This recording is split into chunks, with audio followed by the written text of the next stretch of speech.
Hi everyone. आज का हमारा टॉपिक है कॉन्स्टेंट्स। कॉन्स्टेंट्स क्या होता है? सिंपल सा हम एक स्टैटिक ऑब्जेक्ट बनाते हैं, जिस स्टैटिक ऑब्जेक्ट के अंदर हम कुछ वैल्यू स्टोर कर देते हैं। वो वैल्यू हमारे पूरे प्रोग्राम के लिए कांस्टेंट होता है। कांस्टेंट मतलब कि उसके वैल्यू को आप चेंज नहीं कर सकते हो, उस वैल्यू को एक्सेस करके आप उसका यूज कर सकते हो। साथ में यहाँ पे एसएपी स्टैंडर्ड ने भी बहुत सारा ऐसा सिस्टम वेरिएबल्स आपको दिया है, सिस्टम कांस्टेंट्स आपको दिया है, जिस सिस्टम कांस्टेंट का यूज हम अपने डेवलपमेंट के अंदर करते हैं। तो यहाँ पे आज हम 2 पॉइंट देखने वाले हैं। एक जो हम कांस्टेंट्स क्रिएट करेंगे, एक जो प्री डिफाइंड एसएपी का दिया हुआ कांस्टेंट है। आज हम इस दोनों पॉइंट को यहाँ पे देखने वाले हैं। अब कांस्टेंट का एग्जांपल देखने के लिए हम एडिटर पे चलते हैं। यहाँ पे एडिटर को हम यहाँ से चेंज करते हैं।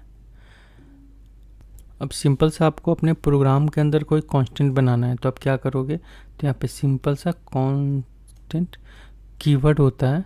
यहाँ पे अगर आपको चेन में बनाना है, सपोज 10, 20, 30 बनाना है, तो आप यहाँ पे कॉलन दो, चेन स्टेटमेंट लो। सपोज हम यहाँ पे क्या करते हैं, ग्लोबल कांस्टेंट बनाते हैं, GC X टाइप कैर 1। मैंने यहाँ पे बंद कर दिया। सिंपल सा है कि यहाँ पे देख रहे हो आपको एरर दिखा रहा है, क्योंकि रेड कलर में दिखा रहा है, क्योंकि कांस्टेंट बिना वैल्यू का नहीं हो सकता। यहाँ पे बोलेगा आपको कि इसमें आप वैल्यू पुट करो। तो यहाँ पे हम क्या करते हैं, वैल्यू पुट कर देते हैं। हमने एक्स पुट कर दिया। सेम कांस्टेंट अगर आप न्यूमेरिक टाइप का बनाते हैं तो क्या करते हैं, यहाँ पे कांस्टेंट नम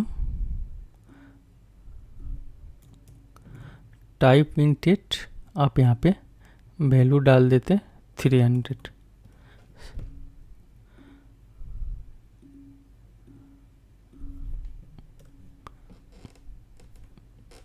सेम अगर आपको डेट टाइप का बनाना होता तो GC डेट। सपोज होता है ना कि बहुत बार हम चेक में लगाते हैं, डेट भी लगाते हैं। सपोज कोई भी आपने प्रोसेस स्टार्ट किया, तो आप यहाँ पे कांस्टेंट एक वेरिएबल बना देते हो कि ये प्रोसेस इस डेट के बाद है। जब भी ये प्रोसेस स्टार्ट हो तो चेक करे कि ये डेट होना चाहिए, उसके बाद ये प्रोसेस को स्टार्ट करे। तो वहाँ पे आप क्या करते हो, कांस्टेंट में वैल्यू स्टोर करके और उस वैल्यू का वहाँ पे चेक लगा देते हो। तो यहाँ पे हमने क्या किया, टाइप डी वैल्यू हमने स्टोर कर दिया। सपोज हम क्या करते हैं, आज का ही डेट स्टोर कर देते हैं। क्या डेट है आज? 24 है। Year, month and date. हमने यहाँ पे डेट स्टोर कर दिया। अब इसको हम यहाँ पे सिंटेक्स चेक करते हैं, कोई एरर नहीं है। अब सेकेंड या क्या है कि सपोज आप यहाँ पे अगर वैल्यू इसमें पुट करने जा रहे हो, क्योंकि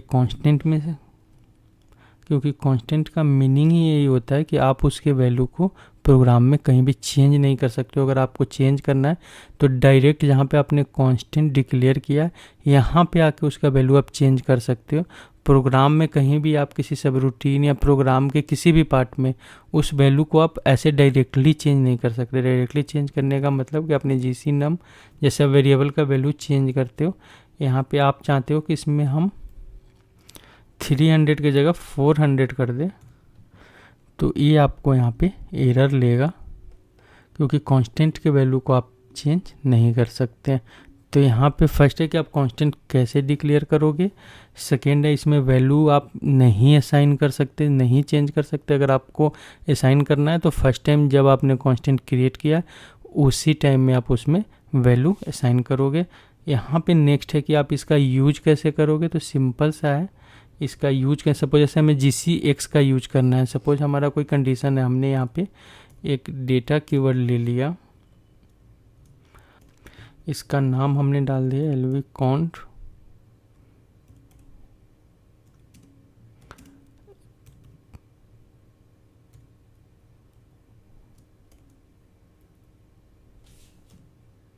अब यहाँ पे आपने इफ कंडीशन लगाया, if LV count equal to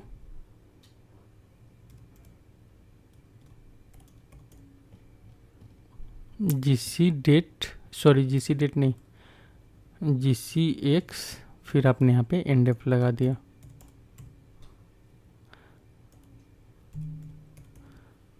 तो यहाँ पे राइट करें,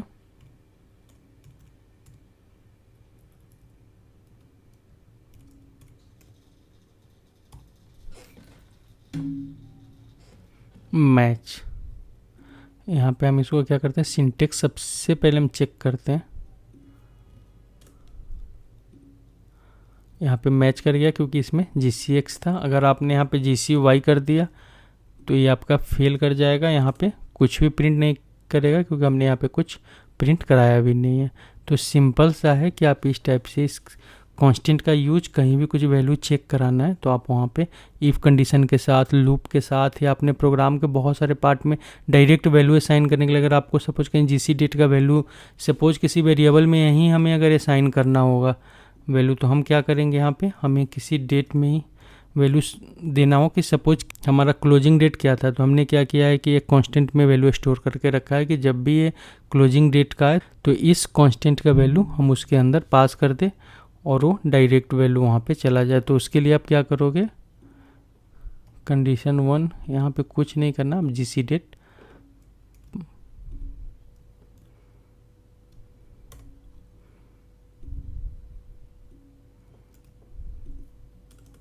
और आप यहाँ से इसको प्रिंट करा दोगे।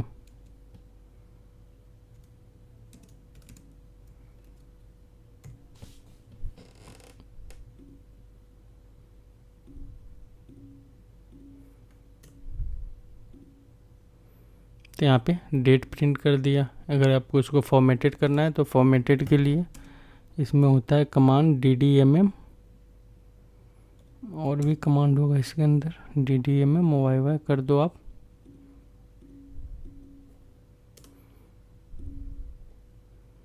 ये आपका फॉर्मेटेड कर देगा। अब सिंपल सा है कि आपको अगर डेट को फॉर्मेट करना है तो इस हिसाब से करना है। तो यहाँ पे जो है मैंने आपको बताया कि आप कांस्टेंट कैसे डिक्लेयर करोगे, उसमें वैल्यू असाइन नहीं कर सकते, आप किसी कंडीशन में कैसे चेक कराओगे, या किसी भी वेरिएबल या किसी भी स्ट्रक्चर के फील्ड के साथ वैल्यू आप अगर कांस्टेंट का वैल्यू उसमें असाइन करना चाहते हो तो कैसे असाइन करोगे। अब एक हमारा हो गया ए पार्ट। अब सेकेंड पार्ट हमारा यहाँ पे क्या है कि आप कांस्टेंट को एक स्ट्रक्चरल पार्ट में भी डिक्लेयर कर सकते हो। उसके लिए आपको क्या करना है, यहाँ पे सपोज हमने यहाँ पे बंद किया, हम यहाँ पे क्या करते हैं, अगर बिगिन ऑफ करते हैं, हम क्या करते हैं यहाँ पे प्रोजेक्ट स्टेटस ले लेते हैं।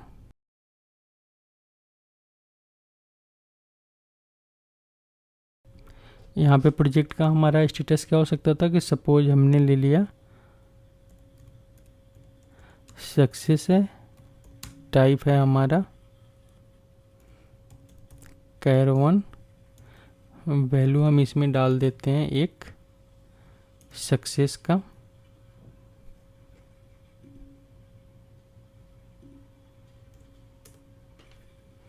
सेम हमारा दूसरा फेल है,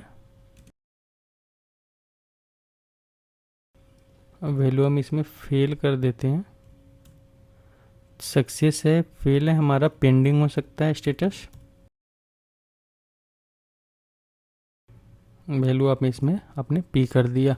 अब आपने यहाँ पे क्या किया, एक स्ट्रक्चर टाइप से डिफाइन कर दिया स्ट्रक्चरल वे में, जो आपका एक स्ट्रक्चरल कांस्टेंट हो गया यहाँ पे। अब इस कंडीशन में अगर सपोज यहाँ पे प्रोजेक्ट का स्टेटस हम एस ले लेते हैं, सक्सेस ले लेते हैं, यहाँ पे अगर आपको कॉल करना होगा तो आप इसी कंडीशन को कैसे कॉल करोगे, यहाँ पे प्रोजेक्ट स्टेटस आप प्लस आप यहाँ पे सक्सेस कीवर्ड लगा दोगे। आप चेक करोगे कि हमारा ये प्रोजेक्ट सक्सेस है कि नहीं है। यहाँ पे मैच आ रहा है, मतलब यहाँ पे आपका एस और एस मैच कर रहा है। तो इस टाइप से आप यहाँ पे क्या कर सकते हो, इसको आप कांस्टेंट को यहाँ पे एक स्ट्रक्चरल वे में भी कॉल कर सकते हो। अब यहाँ पे जो कुछ हमारा होता है वो हमारा सिस्टम का कांस्टेंट होता है कि सपोज आप सिस्टम का कांस्टेंट कौन सा हो सकता है। सबसे पहला बहुत बार देखोगे अब ऐप ट्रू होता है, ये हमारा सिस्टम का कांस्टेंट होता है, इसके अंदर x वैल्यू स्टोर होता है।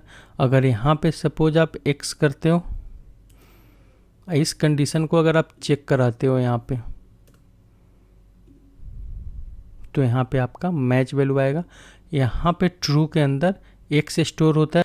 जिस टाइप से हमने क्या किया, यहाँ पे GCX लिया और उसके अंदर हमने कांस्टेंट बना के x स्टोर किया, उसी टाइप से इसके अंदर बाय डिफ़ॉल्ट x स्टोर होता है। अगर सपोज यहाँ पे अगर आप फॉल्स लोगे तो ये फॉल्स भी यहाँ पे एक कांस्टेंट है। एक कंडीशन यहाँ पे आपका फॉल्स हो जाएगा, कोई भी रिजल्ट प्रिंट नहीं करेगा। तो यहाँ पे ट्रू है, फॉल्स का मतलब इसके अंदर इनिशियल वैल्यू होता है। तो इस टाइप से सिस्टम का भी बहुत सारा कांस्टेंट है कि जिसका हम यूज करते हैं। सपोज आप SY SUBRC देख सकते हो कि जिसमें रिटर्न कोड हमारा आता है कि सपोज अगर वैल्यू ट्रू हुआ, सपोज हमने क्या किया यहाँ पे, सपोज हमने कोई कंडीशन चेक किया और कंडीशन का वैल्यू अगर सपोज ट्रू है, यहाँ पे अगर जैसे आपने चेक किया ट्रू,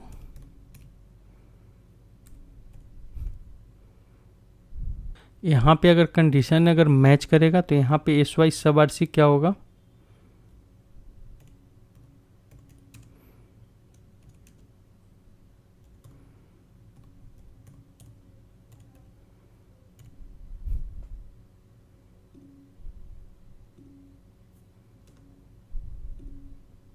हमारा SUBRC का वैल्यू 0।